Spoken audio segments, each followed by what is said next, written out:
Yes, hello everyone. Welcome on Upedia platform. I hope you all are fine, guys. So today I am here in front of you to discuss with you the combustion in SI engine or what you can say knocking in SI engine.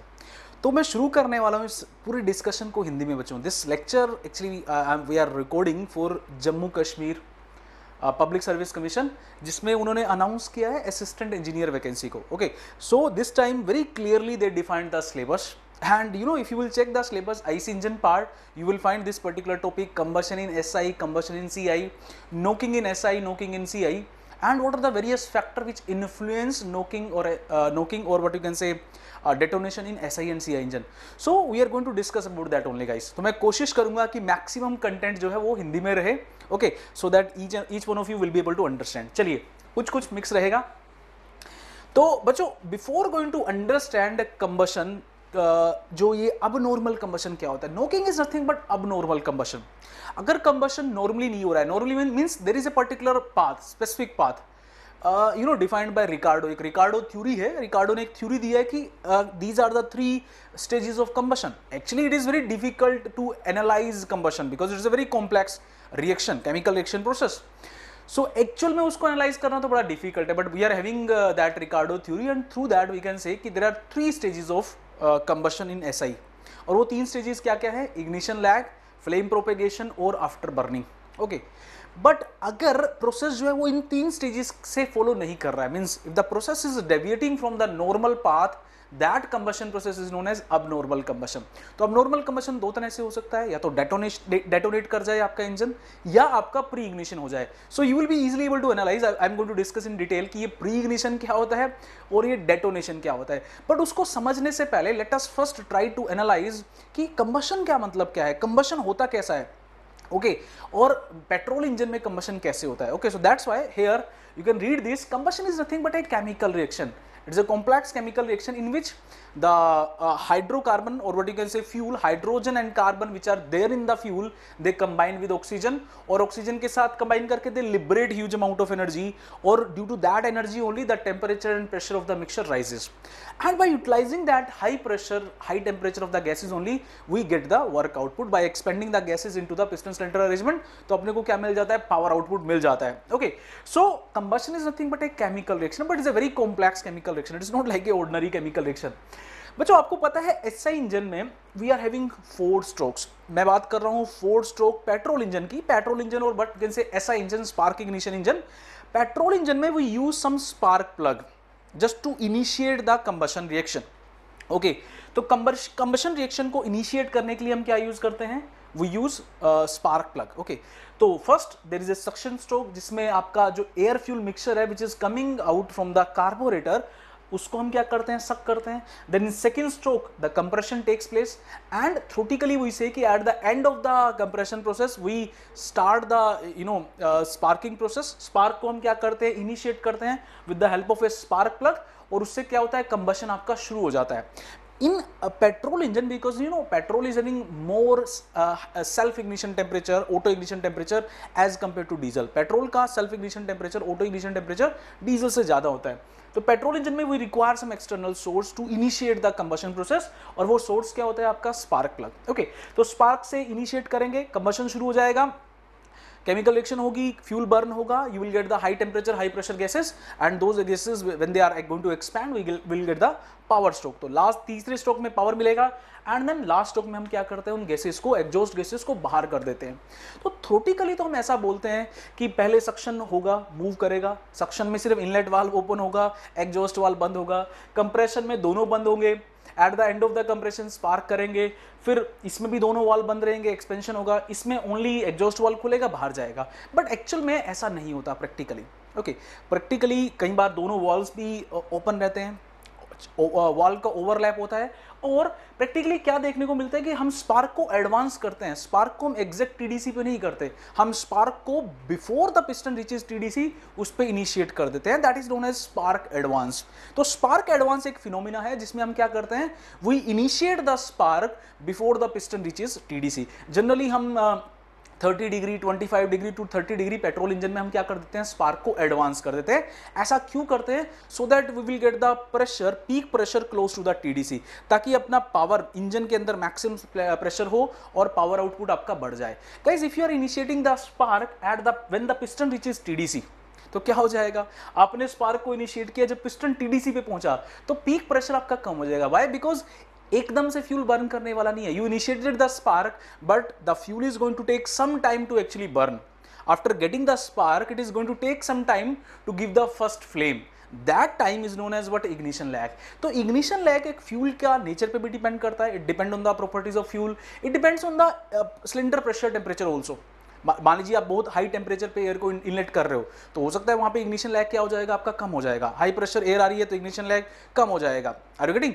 But अगर आपका जो है fuel की properties है, जैसे उसका octane number है, उस पर भी डिपेंड करेगा। So it depends on the fuel property and as well as engine conditions also. So what is ignition lag guys? It is very very important term, you need to understand. It is a time taken by the fuel to actually give first flame to burn after getting the spark. Okay, so that time is known as what, ignition lag. तो ignition lag है, आपने TDC पे अगर spark किया तो वो burn कहां पे होगा, एक्सपेंशन स्ट्रोक में। तो एक्सपेंशन स्ट्रोक में तो इंजन पिस्टन क्या कर रहा है, मूव कर रहा है फ्रॉम टीडीसी टू बीडीसी, तो प्रेशर तो डिक्रीज करने वाला है, तो आपका जो पीक प्रेशर है वो क्या हो जाएगा, कम हो जाएगा। That's why we will get less power. We want peak pressure close to the TDC to get more power, तो इसलिए we initiate the spark 20-30 degree before the piston reaches TDC, that is known as spark advance. बहुत ज्यादा spark advance नहीं कर सकते, because अगर आपने 50 या 60 डिग्री स्पार्क एडवांस कर दिया तो क्या हो जाएगा, during compression only you initiated the spark, तो क्या हो जाएगा, there will be what, the knocking will takes place because you are carrying out very high advance. तो क्या हो जाएगा, in the compression the already the pressure is very high, the temperature is very high and during that you initiated the spark, so crank failure हो जाएगा बच्चों। why? because you are compressing the charge and at the same time combustion takes place. Okay आपने बहुत पहले spark कर दिया है, तो कंबशन कंप्रेशन स्ट्रोक में ही हो जाएगा, तो क्रैंक का फेलियर हो जाएगा, that will damage your engine, that is also a kind of abnormality. Okay, तो हम नहीं चाहते and that we don't want. तो obviously we want what, maximum power, इसलिए बहुत ज्यादा स्पार्क एडवांस नहीं करते, इसलिए हम स्पार्क को थोड़ा क्या करते हैं, रिटार्ड भी कर देते हैं। तो कोई अगर आपसे पूछे स्पार्क एडवांस करने से क्या होता है, स्पार्क एडवांस करने से नॉकिंग हो जाता है, स्पार्क को रिटार्ड करने से क्या होता है, नॉकिंग टेंडेंसी कम होती है बट पावर आउटपुट कम हो जाता है। Are you getting? Spark advance करने से पावर आउटपुट बढ़ जाता है। तो मेरे ख्याल से ये कुछ चीजें हैं जो आपको समझ में आई होंगी। अभी आगे बढ़ते हैं इस पे, मैं बहुत आराम से पढ़ा रहा हूं बच्चों आपको। हमारा पर्पस क्या है कि we will able to understand this topic, knocking क्या होता है, अब नॉर्मल कंबशन क्या होता है, और कुछ इंजीनियरिंग सर्विसेज के previous year questions we are going to solve. I picked some question 2001 से लेकर 2015 तक के कुछ क्वेश्चंस मैंने पिक किए, उन क्वेश्चंस को, इस टॉपिक को समझने के बाद we are going to solve. Okay, देखो ये तो क्या है आपका थ्रोटिकल डायग्राम, ये जो डायग्राम आपको दिख रहा है यहाँ पे, this is theoretical diagram, theoretical valve timing diagram. देखो ये एक्चुअल डायग्राम नहीं है, this is theoretical valve timing diagram. Okay, और ये आपका है थ्रोटिकल वॉल टाइमिंग डायग्राम, ये आपका थ्रोटिकल वॉल टाइमिंग, और ये क्या है आपका theoretical crank angle and theta diagram, pressure theta diagram. Okay, तो यहां पे ये क्या है आपका प्रेशर एंड थीटा, थीटा क्या है आपका क्रैंक एंगल। ओके, तो प्रेशर कैसे वेरी कर रहा है क्रैंक एंगल के साथ, this is P theta diagram and this is your valve timing diagram. Okay, तो देखो क्या होता है, चलो हम मूव करते हैं टीडीसी से, तो टीडीसी से मूव करेंगे, देखो ये ऊपर वाला पॉइंट क्या है टीडीसी, नीचे वाला पॉइंट क्या है बीडीसी, तो piston starts moving from TDC, तो क्रैंक रोटेट करेगा, ठीक है, तो आधा रेवोल्यूशन खत्म होगा 180 डिग्री में, और पिस्टन कहां पे आ जाएगा, बीडीसी पे, so this is half revolution, मतलब 180 डिग्री। तो टीडीसी पे इनलेट वाल्व खुला, थ्रोटिकली बोल रहे हैं हम, प्रैक्टिकली नहीं, प्रैक्टिकली कुछ अलग होगा। तो this is theoretical valve timing diagram, this is theoretical P theta diagram. Inlet valve open हुआ when the piston moving from TDC, जैसे ही BDC पे आया इनलेट वाल्व क्लोज हो गया, सक्शन स्ट्रोक, उसके बाद कंप्रेशन स्ट्रोक, दोनों वाल्व क्या रहेंगे, बंद रहेंगे। फिर क्या होगा, यहां पे ही TDC भी आपने क्या कर दिया, स्पार्क इनिशिएट कर दिया, और उसके बाद you are getting the power stroke, okay, expansion stroke मिलेगा, and then what, exhaust stroke, exhaust open valve, exhaust valve यहां पे ओपन हो जाएगा बीडीसी पे, और यहां पे क्या हो जाएगा, क्लोज हो जाएगा। तो पूरे के पूरे 720 डिग्री, मतलब 2 रेवोल्यूशन में हम क्या करेंगे, 4 के 4 जो हमारे स्ट्रोक्स हैं उनको खत्म करेंगे। ओके, तो entire cycle combustion process will complete in what, 4 processes, okay, in 4 stroke petrol engine. 4 process होते हैं, 2 रेवोल्यूशन में और 4 स्ट्रोक में खत्म हो जाता है। बट ये तो क्या है आपका थ्रोटिकल है, एक्चुअल में थोड़ा अलग होगा। Similarly here you can get you can check, यहाँ पे मैं सिर्फ शो कर रहा हूँ कंप्रेशन और एक्सपेंशन स्ट्रोक को, ओके, बिकॉज प्रेशर आपका जो होगा, वेरिएशन जो हम देखना चाह रहे हैं वो किस में देखना चाह रहे हैं, कंप्रेशन और एक्सपेंशन स्ट्रोक में। तो this is what, this is BDC. BDC से पिस्टन ने मूव करना शुरू किया, 180 डिग्री ट्रेवल किया क्रैंक ने, और टीडीसी पे आके आपको क्या मिल गया, कंप्रेशन एंड हो गया। यहां पे आके आपने क्या कर दिया, स्पार्क को इनिशिएट किया। स्पार्क इनिशिएट किया तो एकदम से प्रेशर बढ़ेगा, ओके, वी अज्यूम कि कांस्टेंट वॉल्यूम पे प्रेशर बढ़ जाता है, कांस्टेंट वॉल्यूम पे क्या हो जाता है, प्रेशर बढ़ जाता है, Otto cycle, constant volume heat addition. But actual में कांस्टेंट वॉल्यूम थोड़ा ना होता है, पिस्टन जाके रुकेगा थोड़ी ना कि रुक गया और अभी आपने स्पार्क किया और एकदम से कंबशन हो गया, ऐसा नहीं होगा, ओके। बट आइडियली थ्योरेटिकली वही से कि कांस्टेंट वॉल्यूम पे किया, मतलब पिस्टन जो है अभी रेस्ट पे है, आपका क्रैंक जो है वो रोटेट नहीं कर रहा है, कांस्टेंट वॉल्यूम पे हीट एडिशन हुआ और आपको क्या मिल गया, कंबशन से हीट जनरेट हुआ और प्रेशर राइज हो गया। उसके बाद you will get the expansion stroke. तो ये हमारा क्या है, थ्योरेटिकल वाल्व टाइमिंग डायग्राम। ऐसा क्यों बता रहा हूं मैं इसको, क्योंकि इसको समझने के बाद ही हम इसको समझ पाएंगे बच्चों। This is actual valve timing diagram, okay. तो एक्चुअल वाल्व टाइमिंग डायग्राम में वहीं से मूव करते हैं, देखो टीडीसी से मूव करते हैं, ओके। तो टीडीसी पे मूव करने से पहले मैं थोड़ा सा आपको बता देता हूं, यहां से चलो हम मूव करना शुरू किए तो इनलेट वाल्व टीडीसी पे नहीं ओपन होगा, टीडीसी से थोड़ा पहले ही ओपन हो जाएगा। मतलब जब एग्जॉस्ट स्ट्रोक एंड होने वाला है, एग्जॉस्ट स्ट्रोक के 15 डिग्री एंड होने से पहले हम क्या कर देंगे, इनलेट वाल्व को ओपन कर देंगे बच्चों। ये जो एंगल आपको दिख रहा है ना, दिस इज 15 डिग्री। तो पिस्टन के टीडीसी पे पहुंचने से 15 डिग्री पहले ही हमने क्या कर दिया, इनलेट वाल्व ओपन कर दिया। तो देखो यहां पे इनलेट वाल्व क्या हो गया, आपका ओपन हो गया है, टीडीसी पे नहीं। उसके बाद क्या हो रहा है, सक्शन हो रहा है और इनलेट वाल्व अभी ओपन ही है। कब तक, when the piston passes what, BDC को पास करके दोबारा टीडीसी की तरफ जाना शुरू कर दिया है, 30 डिग्री फर्दर पास कर गया है क्रैंक, ओके। तो ये क्या हुआ यहाँ पे, इनलेट वाल्व क्या रहेगा आपका, क्लोज हो जाएगा। तो इनलेट वाल्व कितने डिग्री के लिए ओपन है, 180 तो नॉर्मली रहता है, बट हम ज्यादा रखते हैं, 15 डिग्री पहले 30 डिग्री बाद में, तो कितना हो गया, 45 एडिशनल हो गया। तो टोटल कितना हो जाएगा आपका, 235 डिग्री। तो इनलेट वाल्व आपका 235 के लिए ओपन रहता है बच्चों।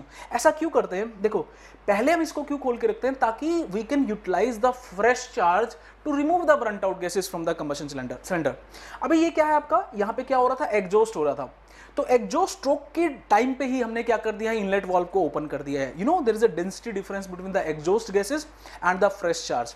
तो फ्रेश चार्ज को यूटिलाइज करके we want to remove the burnt out gases, ताकि उसका चार्ज का डाइल्यूशन कम से कम हो, ओके। तो बायोंसी इफेक्ट की वजह से, डेंसिटी डिफरेंस की वजह से जो ये फ्रेश चार्ज है, this is going to push the what you can say burnt out gases out of the combustion chamber, that is known as sequencing, okay। तो उसका थोड़ा एडवांटेज ले लेते हैं।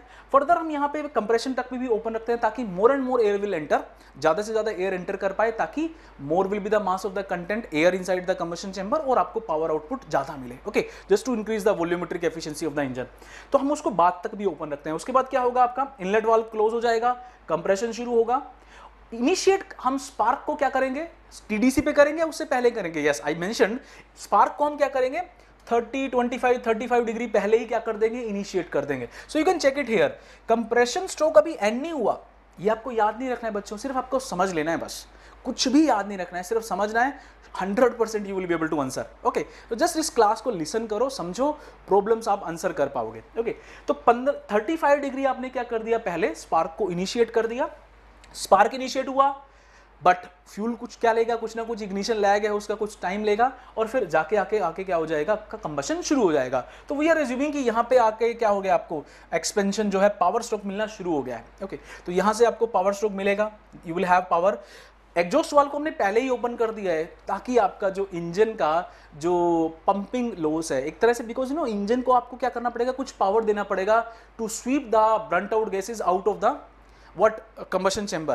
तो we want to decrease that work, हम उस negative work को क्या करना चाह रहे हैं, डिक्रीज करना चाह रहे हैं। दैट्स वाई हम एग्जॉस्ट वाल्व को थोड़ा पहले ही ओपन कर देते हैं, इतना ज्यादा तो नहीं करते, क्लोज टू 35-40 के आसपास होता है ये भी, this is 30, this is also 35-40 के आसपास होता है, ओके। कुछ स्पेशल केसेस में हो सकता है 50 भी हो, but I am mentioning it here 35-40। तो हमने एग्जॉस्ट वाल्व को पावर स्ट्रोक खत्म होने से पहले ही ओपन कर दिया, ताकि due to high pressure those exhaust gases will go out from the combustion chamber, ताकि हमारा जो नेगेटिव वर्क है, पिस्टन को एग्जॉस्ट स्ट्रोक में जो पावर चाहिएगी ऑब्वियसली, पावर स्ट्रोक अपने पावर तो अपने को एक ही स्ट्रोक में मिल रही है, but in remaining 3 strokes we need to give the power, that work required in remaining 3 stroke is work, that is a negative work. Compression में जो वर्क चाहिए, सक्शन में जो वर्क चाहिए, और जो एग्जॉस्ट स्ट्रोक में जो वर्क चाहिए, उन गैसेस को बाहर निकालने की जो वर्क चाहिए, that is also what negative work. तो gases will go outside due to high pressure in the combustion chamber, वो अपने आप ही बाहर चली जाएंगी, तो आपका वर्क क्या हो जाएगा, कम हो जाएगा। That's why we are opening exhaust valve before the piston reaches BDC. उसके बाद क्या होगा आपका एग्जॉस्ट स्ट्रोक, यहीं से एग्जॉस्ट शुरू हो गया बच्चों, बीडीसी पे आके शुरू नहीं हो रहा है, यहीं से एग्जॉस्ट शुरू हो गया है। और उसके बाद आपका एग्जॉस्ट वाल्व ओपन रहेगा कब तक, 20 degree when the piston passes the TDC. Why, मैंने बताया था we want to use the burnt out fresh charge to remove the burnt out gases out of the combustion chamber, ताकि कम से कम क्या हो, आपका चार्ज डाइल्यूशन हो। ओके तो हम एग्जॉस्ट वाल्व को थोड़ा सा ओपन रखते हैं। आप कहोगे सर क्या फ्रेश चार्ज भी बाहर चला जाएगा, उसके चांसेस बहुत कम है। ये 20 डिग्री ऐसा नहीं है कि it is going to take much time, seconds, microseconds लेने वाला है बच्चों। तो इस टाइम को बोलते हैं हम वाल्व ओवरलैप। तो ये जो वाल्व है ये हम निकाल सकते हैं, अगर आपको स्पीड पता है इंजन का, आरपीएम एन पता है, तो थीटा को आप उसमें कन्वर्ट कर सकते हो टाइम में। Okay later stage we will discuss कि how to convert theta into what time, कि ये टाइम कितना लेगा। ओके तो ये एंगल की बात कर रहा हूं मैं अभी। तो 20 प्लस 15 कम से कम 35 डिग्री का क्या रहेगा, वाल्व ओवरलैप रहेगा, दोनों वाल्व क्या रहेंगे, ओपन रहेंगे। Okay so this is what हमारा एक्चुअल वाल्व टाइमिंग डायग्राम। अब इस पे बात करते हैं। देखो इससे हम स्टेजेस भी समझेंगे, डिटेल में समझेंगे, थोड़ा सा बात करते हैं पहले उसके बारे में। देखो this is our actual pressure crank angle diagram, crank theta, this is what crank angle diagram. Okay so pressure versus crank angle diagram. देखो BDC, this is what BDC, और ये क्या है आपका टीडीसी। ओके तो ये only this graph is there for what, compression and expansion process. ये सिर्फ कंप्रेशन और एक्सपेंशन के लिए बच्चों। तो यहां से पिस्टन मूव कर रहा है बीडीसी टू टीडीसी, कंप्रेशन होगा। ओके अभी कंप्रेशन हो रहा है, यहां से यहां क्या हो रहा है, कंप्रेशन हो रहा है। ओके यहां पे आके आपने क्या कर दिया, पॉइंट एन पे you initiated the spark. Okay N point पे आपने क्या कर दिया, स्पार्क इनिशिएट कर दिया बच्चों। मैं यहां लिख देता हूं, एन पे आके आपने क्या कर दिया, इनिशिएट द स्पार्क। आईएस मतलब आपने स्पार्क को क्या कर दिया, इनिशिएट कर दिया। बट स्पार्क को इनिशिएट करने से एकदम कंबशन शुरू नहीं होगा बच्चों। Fuel is going to take some time to actually ignite, और उसी टाइम को हम क्या बोलते हैं, इग्निशन लैग। तो क्यू पे आके आपको क्या मिलेगी, फ्यूल क्या कर जाएगा, इग्नाइट कर जाएगा। इग्नाइट मतलब आपको यहां पे शार्प प्रेशराइज मिलना शुरू हो जाएगा। क्यू पॉइंट तक इग्नाइट नहीं किया था, तो ये नॉर्मल कंप्रेशन कर्व चल रहा है। देखो एन से क्यू तक क्या चलेगा, आपका नॉर्मल कंप्रेशन कर्व। बट इस क्यू पे आके क्या हो जाएगा, आपका जो ये नॉर्मल कंप्रेशन कर्व है ये डेविएट हो जाएगी। ओके नॉर्मल कंप्रेशन कर्व क्या हो जाएगी, आपकी डेविएट हो जाएगी। ओके तो ये आपकी नॉर्मल कंप्रेशन कर्व चल रही थी, और यहां पे आके नॉर्मल कंप्रेशन कर्व क्या हो जाएगी, डेविएट हो जाएगी। Sharp pressure rise we will get. So Q is the point where, N is the point where we are initiating the spark. Q कौन सा पॉइंट है, जहां पे we are getting the first flame front, जहां पे अपने को फर्स्ट फ्लेम फ्रंट मिल जाएगा बच्चों। ओके पहला फ्लेम फ्रंट मिल जाएगा, आर यू गेटिंग, और what you can say very sharp pressure rise we will get. Okay ये जो कर्व है इसको बोलते हैं मोटरिंग कर्व। मोटरिंग कर्व, ये जो रेड कलर का मैंने कर्व दिखाया ना बच्चों, रेड कलर, ये कर्व क्या है, मोटरिंग कर्व। मोटरिंग कर्व मतलब कि स्पार्क हो गया बट कंबशन इनिशिएट नहीं हुआ, नो कंबशन इनिशिएटेड। स्पार्क किया आपने बट कंबशन एनी हाउ किसी वजह से, सिलेंडर का टेम्परेचर कम है या कुछ भी है, आपका कंबशन इनिशिएट नहीं हुआ, तो कंप्रेशन हुआ, नॉर्मल कंप्रेशन होगा और फिर एक्सपेंशन होगा, और ऐसे प्रोसेस खत्म हो जाएगा। So this is what motoring curve. तो क्यू पॉइंट को वो पॉइंट बोलते हैं जहां पे आपकी pressure curve is deviating from the motoring curve. Q point पे आके जो आपकी प्रेशर कर्व मोटरिंग कर्व से क्या हो जाएगी, डेविएट हो जाएगी, एक अपने को शार्प प्रेशराइज मिलेगा। आर्गेटिंग, तो मेरे ख्याल से एन पॉइंट समझ में आया, क्यू पॉइंट समझ में आया। तो ये जो एन और क्यू ये होता है ना, इसको बोलते हैं फर्स्ट स्टेज ऑफ कंबशन, और इसी को हम बोलते हैं इग्निशन लैग। बच्चे समझ में आ रहा है, इसी को बोलते हैं ignition lag. Okay ignition lag. तो क्यू पॉइंट पे आके प्रेशर आपको राइज मिला, बट अभी कंबशन हुआ नहीं है पूरे सिलेंडर में, पहला फ्लेम फ्रंट मिला है। तो उसके बाद फ्लेम क्या करेगी, ट्रेवल करेगी इन द एंटायर कंबशन चेंबर, और फ्लेम जो ट्रेवल करेगी पूरा कंबशन चेंबर में, उस स्टेज को बोलते हैं हम फ्लेम प्रोपेगेशन। तो flame is propagating in the entire combustion chamber. तो ये जो क्यू से लेके एम पॉइंट तक जहां पे आपको मैक्सिमम प्रेशर मिलेगा, this is what stage 2।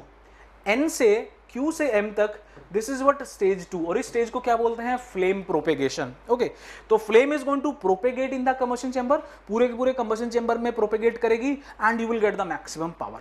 But propagate कर गई, अभी कंबशन खत्म नहीं हुआ है, प्रोपेगेट कर गया है, मतलब आपको मैक्सिमम पावर मिल गया है, most of the charge burn हो गया, बट अभी चार्ज बचा है, कुछ ना कुछ चार्ज बचा है कॉर्नर्स में, जो एंड पे कहीं ना कहीं चार्ज बचा है, तो कंबशन कंप्लीट नहीं हुआ है, but flame propagated in the entire combustion chamber and you got the maximum pressure. तो इसलिए इसके बाद भी तीसरी स्टेज आती है, और उस तीसरी स्टेज को हम क्या बोलते हैं, एम से, चलो मैं ओ लिख देता हूं, जो भी सीक्वेंस बने, तो ये तीसरी स्टेज क्या हो जाएगी आपकी, आफ्टर बर्निंग। तो पहली स्टेज एन से क्यू क्या है आपका, ignition lag, Q to M क्या है आपका, ये आपका सेकंड स्टेज है जिसे हम बोलते हैं फ्लेम प्रोपेगेशन, और तीसरा स्टेज क्या हो जाएगा आपका M2O आफ्टर बर्निंग। तो ये 3 स्टेजेस है बच्चों जिसमें नॉर्मली ऐसा इंजन में कंबशन होता है। अब आप कहोगे सर ये तो नॉर्मल कंबशन हो गया, आप तो समझाने वाले थे हमें अब नॉर्मल कंबशन, नोकिंग क्या होता है। तो बच्चों अगर कंबशन ऐसा ना होके इससे डेविएट कर रहा है, दैट इज अब नॉर्मल कंबशन, उसे हम क्या बोलते हैं, अब नॉर्मल कंबशन। तो चलो अभी आगे बढ़ते हैं, उसको समझने की कोशिश करते हैं। तो मेरे ख्याल से ये आपको समझ में आया, ये जो मैं बात कर रहा था नॉर्मल स्टेजेस ऑफ कंबशन इन ऐसा इंजन, ये थ्योरी है, दिस इज गिवन बाय रिकार्डो, और उसमें 3 स्टेजेस होते हैं, आप देख सकते हो। पहला स्टेज क्या है, NQ, जिसे बोलते हैं इनिशियल लैग। दूसरा स्टेज क्या है, Q2M, Q पे आपने स्पार्क, आपको फर्स्ट फ्लेम फ्रंट मिल गया, M पे फ्लेम प्रोपेगेट हो गया in the entire combustion chamber and we go to the maximum pressure, ये होता है स्टेज 2 जिसे बोलते हैं फ्लेम प्रोपेगेशन। और तीसरा स्टेज हो जाएगा आपका आफ्टर बर्निंग स्टेज, जिसमें रिमेनिंग अनबर्न्ड चार्ज जो है इंजन सिलेंडर में वो भी क्या करेगा, बर्न करेगा, एक्सपेंशन स्ट्रोक भी हो रहा होगा, प्रेशर डिक्रीज कर रहा होगा, और रिमेनिंग अनबर्न्ड चार्ज क्या कर जाएगा, बर्न कर जाएगा। That is the third stage of combustion which is after burning. Okay, चलो ये मेरे ख्याल से आप समझ पाए हैं तीनों ही चीजें, स्टेजेस ऑफ कंबशन। अभी बात करते हैं, देखो अब नॉर्मल कंबशन। देखो हमने बात तो की कंबशन की, नॉर्मल कंबशन क्या होता है। अभी अब नॉर्मल कंबशन को समझने के लिए मैं पहले आपको बता रहा हूं डेटोनेशन थ्योरी। दो तरह से अब नॉर्मल कंबशन हो सकता है, या तो प्री इग्निशन हो जाए या इंजन क्या कर जाए, डेटोनेशन कर जाए। Both are can cause, pre ignition से भी नोकिंग हो सकता है, but some time it can result in knocking, कई बार नहीं भी हो सकता। ओके, तो प्री इग्निशन एक अबनॉर्मल कंबशन है, और डेटोनेशन और नोकिंग सेकंड अबनॉर्मल कंबशन है। 2 तरह की अबनॉर्मल कंबशन है, नोकिंग तो अबनॉर्मल कंबशन है ही, but pre ignition is also abnormal combustion. Pre ignition can result in knocking, pre ignition की वजह से नोकिंग हो सकता है। तो प्री इग्निशन की भी बात करेंगे, उससे पहले समझते हैं कि ये नोकिंग क्या होता है, डेटोनेशन क्या होता है। देखो बच्चों, होता क्या है, आपने स्पार्क इनिशिएट किया, तो स्पार्क इनिशिएट किया आपने, यहाँ पे क्या मिलेगा आपको, इग्निशन लैग होगा, और उसके बाद आपको फर्स्ट फ्लेम फ्रंट मिल जाएगा। तो ये देखो आपको जो फर्स्ट डायग्राम मिल रहा है, इसमें आपने स्पार्क को इनिशिएट किया, उसके बाद after completing the ignition lag आपको पहला फ्लेम फ्रंट मिल गया। और अब ये फ्लेम फ्रंट क्या जा रहा है, this flame front is travelling. Okay, this flame front is travelling in the entire combustion chamber, ये ट्रेवल करता करता करता करता एंड चार्ज तक पहुंच गया है, और सारा का सारा चार्ज आपका बर्न हो गया। This is what normal combustion. ये तो क्या है आपका नॉर्मल कंबशन। ओके, यहां तक ये जो पहले 3 डायग्राम आपको दिख रहे हैं, ये क्या है, नॉर्मल कंबशन। बट मान लीजिए आपका जो फ्लेम है वो प्रोपेगेट कर रहा है, एट द सेम टाइम जो एंड चार्ज है, दिस इज व्हाट हियर, यहां पे भी एंड चार्ज है ना, ये क्या है आपका and charge. This and charge is taking heat, obviously यहां से जो फ्लेम ट्रेवल करेगी उस फ्लेम के पास तो ह्यूज एनर्जी है, so this and charge is picking heat from this flame bye radiation. तो यहां पे रेडिएशन से ओके क्या आ रहा है, हीट आ रहा है। So suppose by picking that heat, radiation, इसका जो टेम्परेचर है that exceeds the ignition temperature, इसका ऑटो इग्निशन टेम्परेचर से टेम्परेचर बढ़ गया है। सो यहां पे जो ये एंड चार्ज है, that end charge will auto ignite before the flame front reaches to it. Flame front के इस तक पहुंचने से पहले ही ये चार्ज क्या कर जाएगा बच्चों, ऑटो इग्नाइट कर जाएगा by taking heat from the cylinder walls, bye taking heat from the spark plug. बहुत सारी चीजें हो सकती हैं, बट मैं अभी क्या बता रहा हूं, जो मेजरली होता है bye taking heat from the flame front से ही रेडिएशन के थ्रू हीट लेके this charge is what auto igniting, और ऑटो इग्नाइट करके एक आपको नया फ्लेम फ्रंट मिल जाएगा अपोजिट डायरेक्शन में। तो एक तो फ्लेम फ्रंट ये था बच्चों जो इधर से इधर जा रहा है, ये वाला फ्लेम फ्रंट जो स्पार्क की वजह से इनिशिएट हुआ, और एक ये दूसरा फ्लेम फ्रंट है जो इधर से इधर आ रहा है, जो charge and charge auto ignite हुआ उसका फ्लेम फ्रंट है। Both flame front are up in opposite direction, तो क्या करेंगे, at some location they are going to strike with each other. तो both flame front when they are going to strike, तो उस condition को बोलते हैं हम डेटोनेशन। बिकॉज ये जो कंडीशन होगी, at this condition huge excessive sudden pressure rise will be there. बहुत ही इंटेंस जबरदस्त प्रेशराइज यहां पे मिलेगा, और ये जो प्रेशराइज होगा it will be with some kind of hammering noise, वहां पे बहुत हैमरिंग नॉइस आएगी, पिंगिंग नॉइस आएगी, और वो प्रेशराइज इतना ह्यूज होगा कि that can damage your engine parts, वो आपके इंजन पार्ट्स को क्या कर सकता है, डैमेज कर सकता है। तो इसी को हम क्या बोलते हैं, डेटोनेशन। डेटोनेटर आपने सुना है वर्ड डेटोनेटर, तो ये उसी से आया बच्चों। डेटोनेटर मतलब जो एंड चार्ज है वो क्या कर गया, डेटोनेट कर गया, ऑटो इग्नाइट कर गया है। तो चार्ज डेटोनेट किया तो दो प्रेशर वेव मिली, अलग अलग प्रेशर आपका क्या आ रहा है, दो फ्लेम फ्रंट्स आ रहे हैं, दो डिफरेंट फ्लेम फ्रंट्स आ रहे हैं, they are striking with each other, that is resulting in the sudden huge pressure rise, resulting in some kind of hammering sound, और that process is known as what, knocking और detonation in the petrol engine. बात समझ में आई बच्चों? So I hope you got the idea. But अगर combustion पूरे के पूरे इंजन सिलेंडर में कंबशन इसी फ्लेम फ्रंट से हो रहा है जो स्पार्क ने इनिशिएट किया था, दैट इज नॉर्मल कंबशन। तो ये तो नॉर्मल कंबशन है। अगर स्पार्क ने जो फ्लेम फ्रंट इनिशिएट किया वो flame front travelling in the entire combustion chamber and there is no auto ignition taking place, that is normal. But अगर चार्ज आपका डेटोनेट कर गया एंड चार्ज और दो फ्लेम फ्रंट मिल गए हैं, दैट इज व्हाट अब normal combustion in the petrol engine. चलिए, तो मेरे ख्याल से आप समझ पाए। मैंने आपको एक चीज बताई, क्या, डेटोनेशन। प्री इग्निशन क्या होता है? प्री इग्निशन भी अबनॉर्मल कंबशन है बच्चों। मैंने तो आपको एक अबनॉर्मल कंबशन बताई ना। अबनॉर्मल कंबशन तो क्या है, ये डेटोनेशन भी अबनॉर्मल है। अगर मैं यहां लिखूं प्री इग्निशन एंड डेटोनेशन, दोनों ही अबनॉर्मल है। ओके, तो डेटोनेशन, ये तो नॉकिंग बोलते हैं, डेटोनेशन और नॉकिंग एक ही बात है।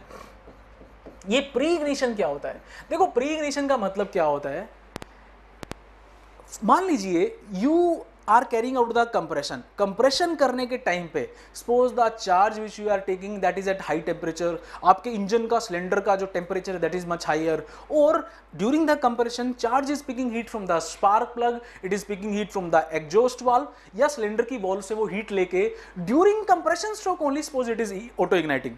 एक तो था एंड चार्ज को ऑटो इग्नाइटिंग, जिसे हम बोलते हैं नोकिंग और डेटोनेशन। नोकिंग और डेटोनेशन क्या होता है, एंड चार्ज का। ओके, यहां पे क्या हो रहा है बच्चों, प्री इग्निशन क्या बोल रहा हूं मैं, वो ऑटो इग्निशन था, end charge that is knocking. अभी क्या हो रहा है, during the compression stroke only, you are not initiated the spark, अभी तक स्पार्क नहीं हुआ है। Before the spark initiation the charge itself is burning by taking heat from the engine cylinder, combustion, spark plug, exhaust valve, there can be so many things. या जो charge आ रहा है वो पहले ही हाई टेम्परेचर पे आ रहा है, और during compression temperature pressure both increases, तो उसको हम क्या बोलते हैं, प्री इग्निशन। तो pre ignition results, pre ignition से क्या हो जाएगा, प्री इग्निशन से क्या हो सकता है, मान लीजिए प्री इग्निशन हो रहा है और उसके थोड़ा बाद में, ओके, या उसके टाइम पे ही प्री इग्निशन हुआ, बट उसके साथ साथ ही क्या हो गया आपका, उसके साथ साथ या थोड़ा सा उसके बिल्कुल साथ में क्या हो गया आपका, जो है आपने स्पार्क इनिशिएट कर दिया, तो क्या हो जाएगी, आपकी नोकिंग हो जाएगी। बट मान लीजिए प्री इग्निशन हुआ और अभी तक जस्ट होने ही वाला आपका स्पार्क, तो एंटायर चार्ज आपका क्या हो गया, बर्न हो गया, तो उससे नॉकिंग तो नहीं हुआ, बिकॉज प्रेशर वेव तो नहीं हुआ, बट क्या हो जाएगा वहां से, कंप्रेशन की वजह से, because during compression only you carried out the combustion, तो क्रैंक का फेलियर हो जाएगा। तो प्री इग्निशन से क्रैंक फेलियर हो जाता है, प्री इग्निशन से नॉकिंग भी हो सकता है, that depends on what, the spark timing. Okay, spark उससे पहले हो रहा है, बाद में हो रहा है, सो pre ignition can result in knocking, pre ignition से नॉकिंग हो सकता है। ऐसा भी ऑब्जर्व किया गया बच्चों कि सपोज आपका यहां से क्या हुआ, प्री इग्निशन हुआ, ओके, और जस्ट तभी आपने क्या कर दिया, तभी आपका सिलेंडर क्या कर रहा है, जो है स्पार्क इनिशिएट कर रहा है, so that will be like normal combustion, वो नॉर्मल कंबशन की तरह हो जाएगा। Are you getting? तो प्री इग्निशन हुआ, तभी साथ साथ क्या हो गया, स्पार्क हो गया, तो चार्ज एकदम से आपका क्या हो जाएगा, बर्न कर जाएगा। तो मान लीजिए दोनों में इग्निशन लैग सेम सा है, तो जैसे ही आपका स्पार्क आ रहा है उसी टाइम पे प्री इग्नाइट कर रहा है, तो वो क्या हो जाएगा आपका, that will be like what, normal combustion. तो वो डिपेंड करता है कि कितना टाइम डिफरेंस है प्री इग्निशन में और स्पार्क में। तो प्री इग्निशन से एक चीज तो पक्का होती है, वो क्या है, आपका power loss, because guys during combustion stroke, compression stroke only you carried out the combustion, तो नेगेटिव पावर आपका बढ़ जाएगा, क्योंकि आप तो चार्ज को कंप्रेस कर रहे हो और कंबशन आपने कर दिया, तो प्रेशर और ज्यादा बढ़ जाएगा, तो आपका जो कंप्रेशन वर्क है वो बहुत ज्यादा बढ़ जाएगा, और चार्ज तो बर्न हो गया अब, तो पावर स्ट्रोक में आपको पावर क्या मिलेगी, कम मिलेगी। तो ओवरऑल प्री इग्निशन से क्या होती है, आपका पावर लॉस होता है बच्चों। प्री इग्निशन से क्या होता है, पावर लॉस, या इससे क्या हो सकता है बच्चों, क्रैंक फेलियर हो सकता है, because during the compression stroke only pre ignition you are carrying out, तो कंबशन इनिशिएट हो गया कंप्रेशन में ही, तो क्रैंक फेलियर हो जाएगा। Okay, and it can result in knocking, can result in knocking. Can result in knocking. मेरे ख्याल से आप समझ पा रहे हो बच्चों। तो प्री इग्निशन से नोकिंग हो सकता है, इट डिपेंड्स, वो डिपेंड करेगा स्पार्क के टाइम पे और कब आपने इसको इनिशिएट किया। ओके, अब देखो डेटोनेशन क्या होता है, it is a pre ignition, auto ignition of the end charge. तो अगर आपसे कोई पूछे नोकिंग क्या होता है, knocking is the auto ignition of the end charge. Pre ignition क्या होता है sir, pre ignition is the auto ignition even before the initiation of the spark. Spark के इनिशिएट करने से पहले ही जो कंबशन हो जाए उसे हम क्या बोलते हैं, pre ignition. So I think, I hope you are now this things are very much clear कि ये प्री इग्निशन क्या होता है और ये डेटोनेशन नोकिंग क्या होता है। ओके, तो जब भी हम नोकिंग की बात करते हैं, नोकिंग क्या होता है, it takes place at the end of combustion process. अभी मेरा फोकस किस पे रहेगा, नोकिंग पे। तो नोकिंग हमेशा एंड चार्ज का ऑटो इग्निशन होता है। तो नोकिंग हमेशा कहां पे होता है, ऐसे इंजन में eight the end of the combustion process. जब कंबशन एंड होने वाला है कि फ्लेम अभी एंड चार्ज तक पहुंचने वाला है, बट उससे पहले ही एंड चार्ज क्या कर गया है, ऑटो इग्नाइट कर गया है। That's why in it is mentioned, you will find in various books also, objective questions also, कि in SI engine knocking takes place at the end of the combustion process, whereas in diesel engine knocking takes place in the beginning of the combustion process. combustion के begin होने से पहले क्या हो जाता है, knocking हो जाता है डीजल में, बट पेट्रोल में knocking कब होता है, at the end of the combustion process. चलिए, तो मेरे ख्याल से समझ में आया। तो पावर यहाँ पे क्या हो जाएगी, नोकिंग की वजह से क्या हो जाता है, पावर लॉस हो जाता है। ये कुछ पॉइंट्स है जो मैंने यहाँ लिखे हैं शायद। यस, नोकिंग की वजह से क्या होता है, पावर लॉस होता है, कंपोनेंट डैमेज हो सकते हैं, इंजन फेलियर हो सकता है, कार्बन डिपॉजिट बढ़ सकता है और आपका इंजन सीज भी हो सकता है, पूरा का पूरा इंजन डैमेज हो जाएगा, फेलियर हो जाएगा। Okay, rings they will be but due to very excess high temperature, तो आपके जो पिस्टन्स हैं, वो पिस्टन रिंग्स हैं, they will weld with what the engine cylinder walls, उसे हम बोलते हैं seizing of the engine. Engine आपका क्या कर जाएगा, सीज कर जाएगा। There will be some kind of joint will form between the piston rings and what cylinder, बहुत एक्सेसिव टेम्परेचर की वजह से। बिकॉज जब नोकिंग होगा बहुत हाई टेम्परेचर प्रेशर बढ़ेगा और उस टेम्परेचर प्रेशर की वजह से हीट जनरेशन भी बहुत ज़्यादा होगा। ओके, हीट जनरेशन की वजह से टेम्परेचर प्रेशर बहुत ज़्यादा बढ़ेगा, तो उसकी वजह से क्या होगा, आपका जो सिलेंडर का टेम्परेचर है, वॉल्स का जो टेम्परेचर है, जो आपकी बाउंड्री लेयर है एक्चुअली वो पूरा का पूरा कोलैप्स हो जाएगी, बाउंड्री लेयर खत्म हो जाएगी बच्चों, क्योंकि बहुत इंटेंस जो प्रेशर वेव है they will sweep the boundary layer. तो बाउंड्री लेयर को जब वो स्वीप कर देंगी तो आपकी सिलेंडर का जो वॉल्स का टेम्परेचर है वो बहुत ज़्यादा बढ़ जाएगा और उसी टेम्परेचर, हाई टेम्परेचर की वजह से आपका क्या हो जाएगा, वेल्डिंग हो जाएगी किसके बीच में, रिंग्स के बीच में और सिलेंडर वॉल्स के बीच में। चलिए, तो अभी नेक्स्ट आगे बढ़ते हैं बच्चों। Factor influencing the flame speed. ऐसे कौन से फैक्टर्स हैं जो फ्लेम स्पीड को क्या करते हैं, इन्फ्लुएंस करते हैं। ओके, देखो टर्बुलेंस एक फैक्टर है। टर्बुलेंस जितना ज्यादा होगा, टर्बुलेंस क्या होता है, huge intermixing of the particles. अगर टर्बुलेंस, गैस के अंदर टर्बुलेंस बहुत ज्यादा है तो फ्लेम जिस स्पीड से ट्रेवल करेगी दैट स्पीड विल इंक्रीज। तो दो चीजें मैं यहां पे डिस्कशन करने वाला हूं बच्चों, factor influencing flame speed and what are the various factor influencing knocking. दो चीजों की हम बात करेंगे। ओके, तो सबसे पहले हम बात कर रहे हैं what are the various factor influencing flame speed. Okay, देखो टर्बुलेंस से क्या होता है, फ्लेम स्पीड बढ़ जाएगा। And normally it is observed कि अगर फ्लेम का स्पीड बहुत ज्यादा है, बहुत फास्ट स्पीड पे फ्लेम मूव कर रहा है, तो जो चार्ज के ऑटो इग्नाइट से पहले ही फ्लेम उस तक पहुंच जाएगा, तो नोकिंग टेंडेंसी क्या हो जाएगी, कम हो जाएगी बच्चों। तो क्या आपको समझना है कि नॉर्मली अगर फ्लेम स्पीड ज्यादा होता है तो नोकिंग टेंडेंसी क्या होती है, कम होती है। बट ये हर जगह नहीं है, कुछ पॉइंट्स में तो ये ठीक है, जैसे टर्बुलेंस में ठीक है।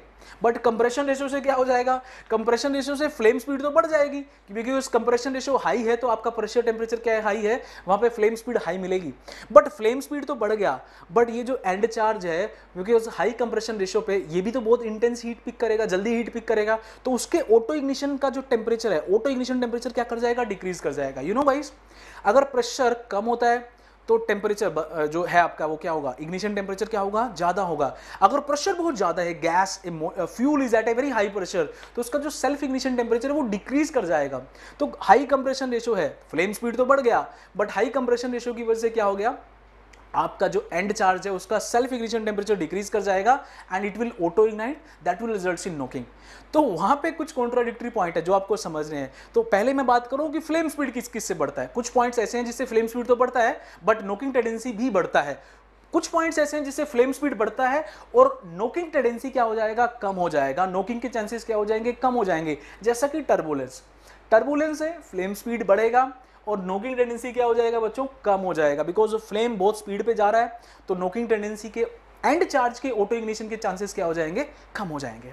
चलिए सेकंड पॉइंट की बात करते हैं, फ्यूल एयर रेशो।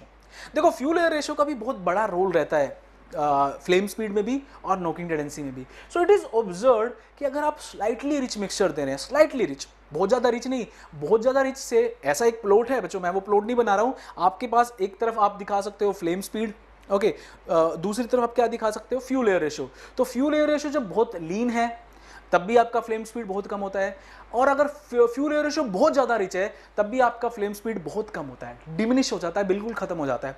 तो फ्लेम स्पीड बहुत अच्छा होता है कब, close to rich mixture, slightly rich mixture पे, ओके, वेरी वेरी रिच पे नहीं होता, तो रिच पे बोल सकते हो आप, रिच के साथ आपको क्या मिलता है, फ्लेम स्पीड अच्छा मिलता है, ओके।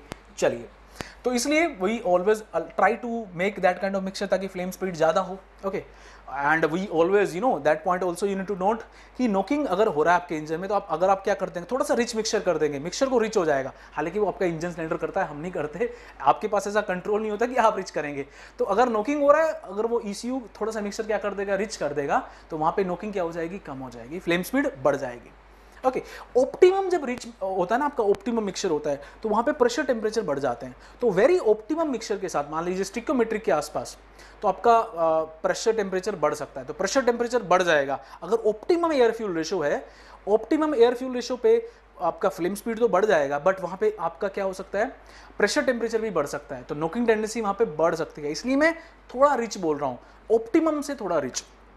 तो ऑप्टिमम से थोड़ा रिच हो या ऑप्टिमम से बहुत ज़्यादा लीन हो, दोनों ही केसेस में नोकिंग क्या हो जाएगी, कम हो जाएगी। फ्लेम स्पीड तो आपका कम हो जाएगा किसमें, लीन मिक्सचर के साथ, बट मान लीजिए इंजन नोक कर रहा है, अब कर रहा है तो वहाँ पे क्या इलाज है, आर यू गेटिंग गाइस। तो मैंने क्या कहा कि आपको फ्लेम स्पीड किसके साथ ज़्यादा मिलेगी, flame speed you will gate with slightly rich mixture.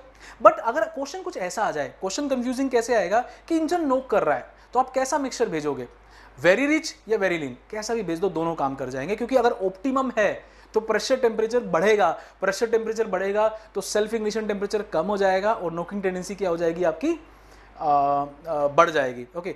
तो आपको चाहिए कि प्रेशर टेम्परेचर कम हो, प्रेशर टेम्परेचर इंजन का कम हो जाए, तो आप या तो बहुत ज़्यादा रिच भेज दो या बहुत ज़्यादा लीन भेज दो, वो आंसर आप कर सकते हो। बट आपको एक पॉइंट सिर्फ आप नोट करके रख लो कि अगर इंजन नोक करता है तो आप मिक्सचर को क्या कर देते हैं, रिच कर देते हैं। रिच करने से फ्लेम स्पीड बढ़ता है, नोकिंग टेंडेंसी भी आपका घट जाएगा, ठीक है। चलिए अब आगे बढ़ते हैं, intake pressure and temperature, okay.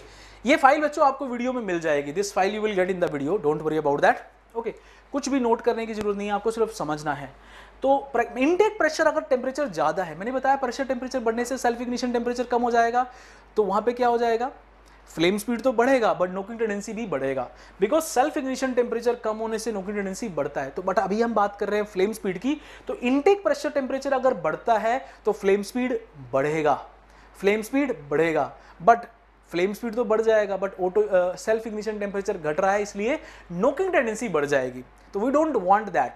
अभी आपको सर फ्लेम स्पीड हाइयर तो चाहिए भाई, but not on the expense of what, decrease in the self ignition temperature, because अगर सेल्फ इग्निशन टेम्परेचर डिक्रीज कर जाएगा तो नोकिंग टेंडेंसी बढ़ जाएगी। तो टर्बुलेंस से इग्निशन टेम्परेचर पे फर्क नहीं पड़ रहा था, फ्लेम स्पीड बढ़ रहा था, ओके, तो ये नोकिंग कम कर देगा, सही है।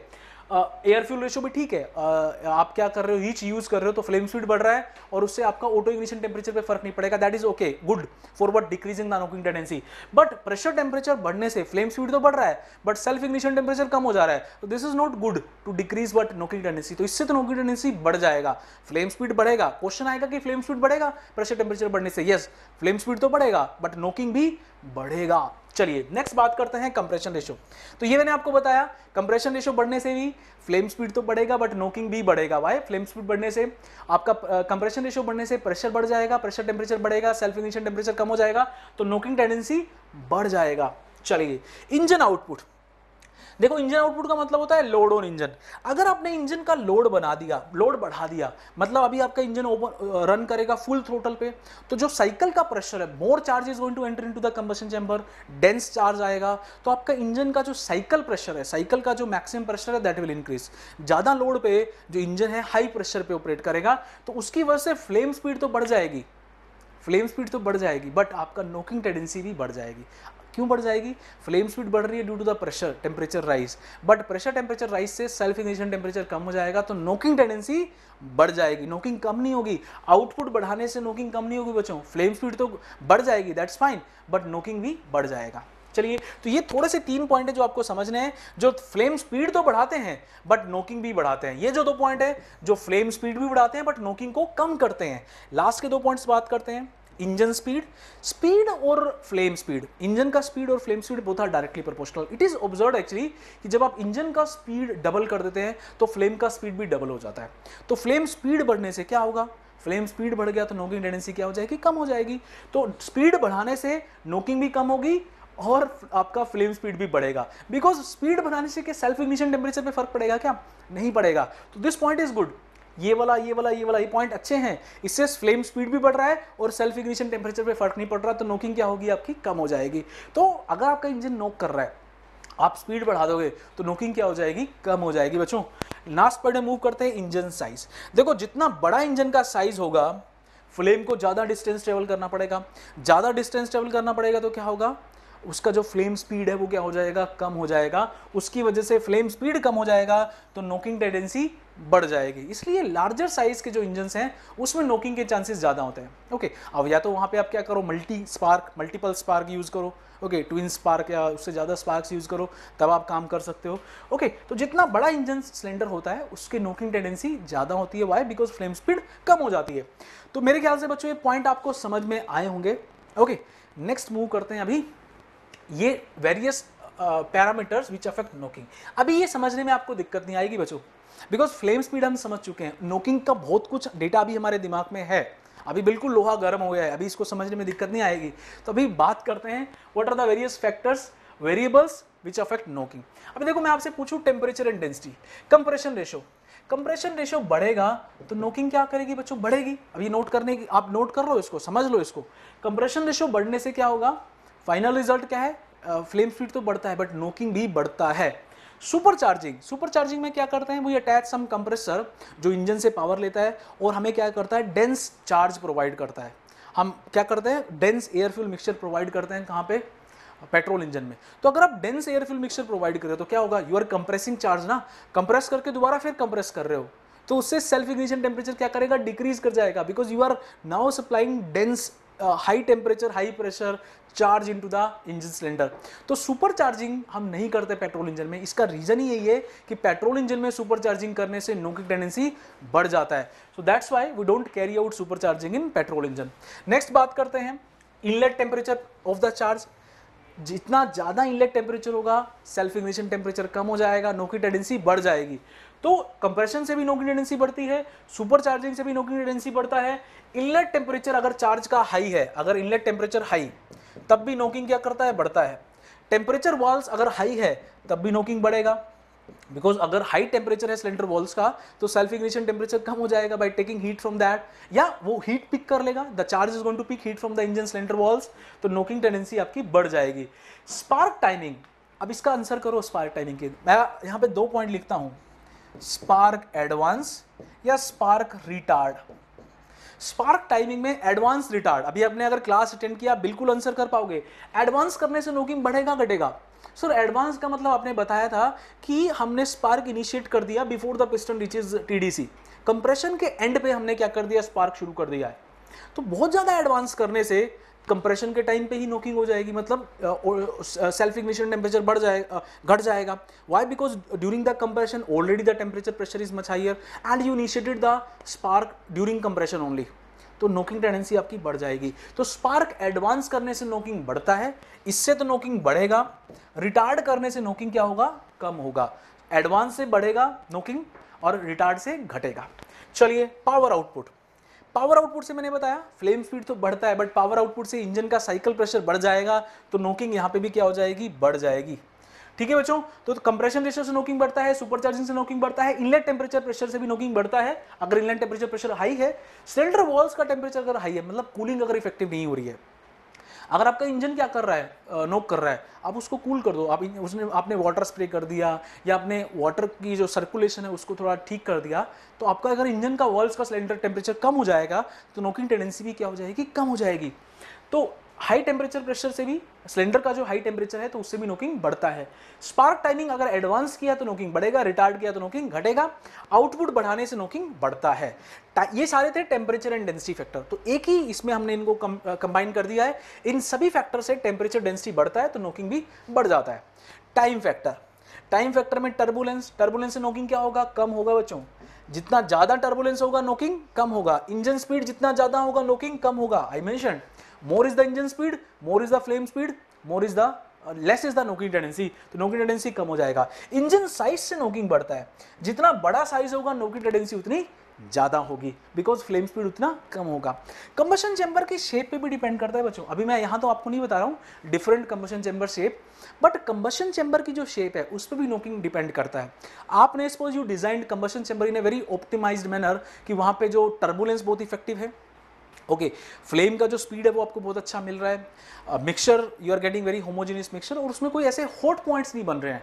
कंबशन चैम्बर को you design in that manner कि there are no such hot points, कि spark plug is not very close to the mixture, कि वो that is not transferring heat to the charge, तो वहां पे भी क्या होगा, आपका नोकिंग टेंडेंसी कम हो जाएगा। So if you effectively designing your combustion chamber तो नोकिंग टेंडेंसी क्या हो जाएगा बच्चों, it will be less.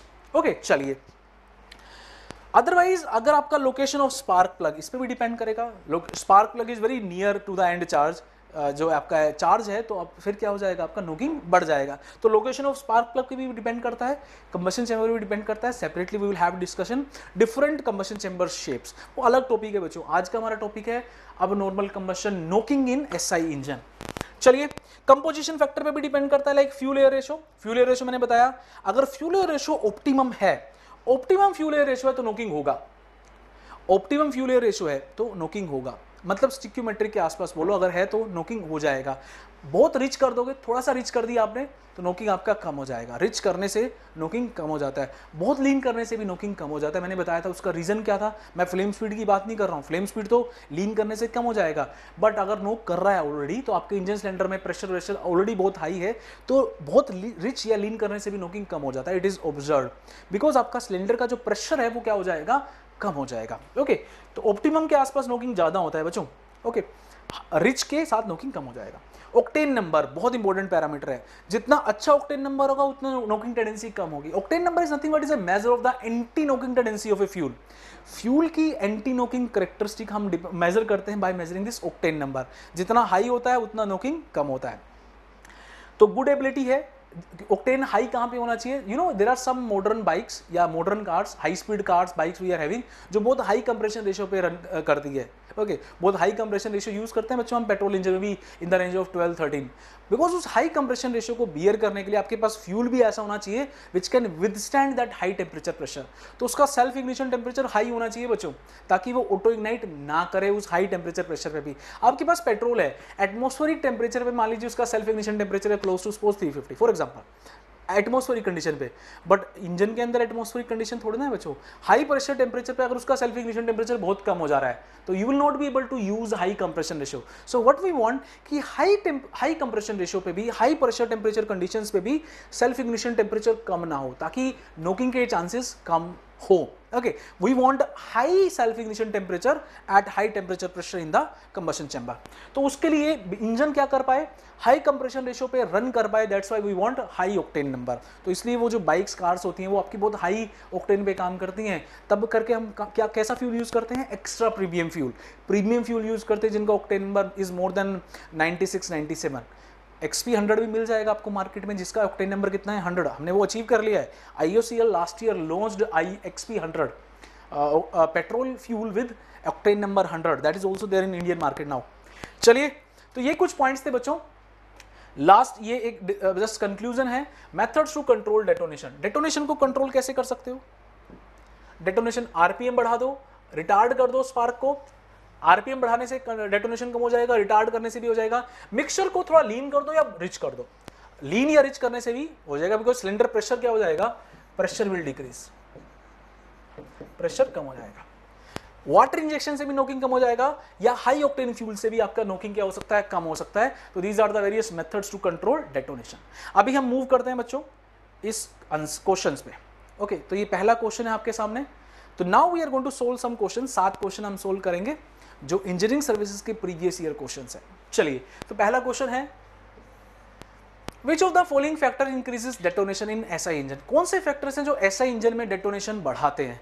Increasing spark advance, spark advance से क्या नोकिंग बढ़ता है? बिल्कुल बढ़ता है सर, सही पॉइंट है। स्पीड से क्या बढ़ता है? नहीं सर, स्पीड से तो घटता है, ये गलत है। Increase air fuel ratio beyond stoichiometric strength, आपने एयर फ्यूल रेशो को बढ़ा दिया, बायोन स्टिक्योमेट्रिक आपने रिच कर दिया, क्या रिच करने से क्या डेटोनेशन बढ़ता है? नहीं, ये पॉइंट सही नहीं है।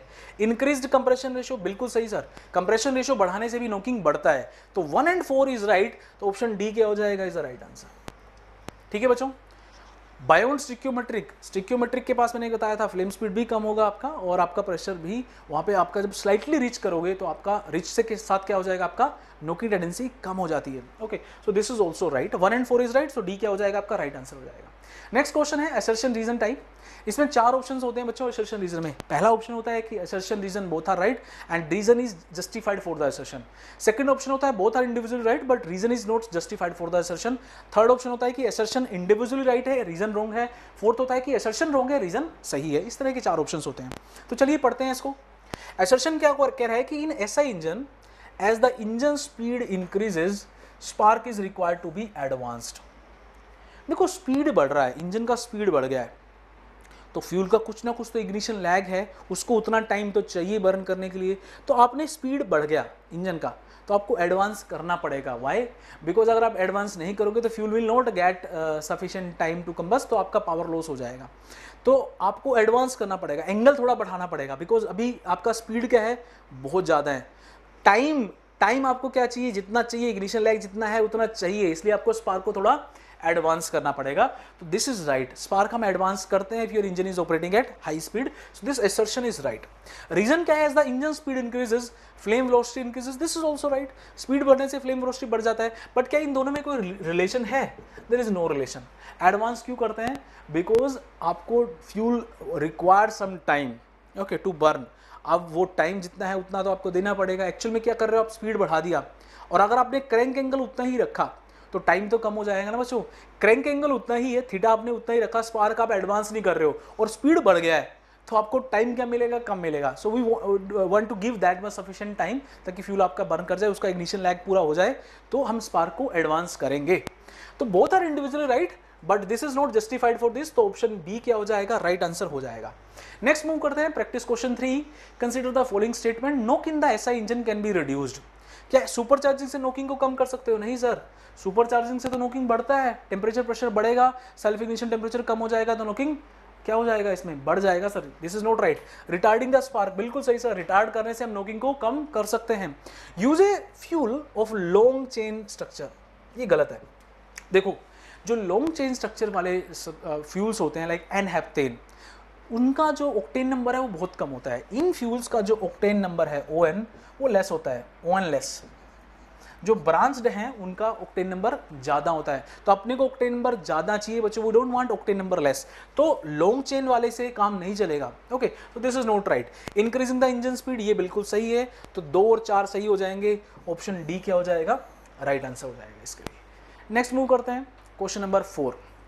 असर्शन क्या बोल रहा है, knocking in SI engine is due to auto ignition of the end charge while knocking in CI engine is due to auto ignition of the first charge. बिल्कुल सही कह रहा है, यही तो पढ़ा है हमने। रीजन क्या बोल रहा है कि spark ignition engine employs lower compression ratio than diesel engine and the fuel used has a calorific value lower than diesel engine. ये भी सही है, बट क्या इन दोनों में कोई रिलेशन है बच्चों?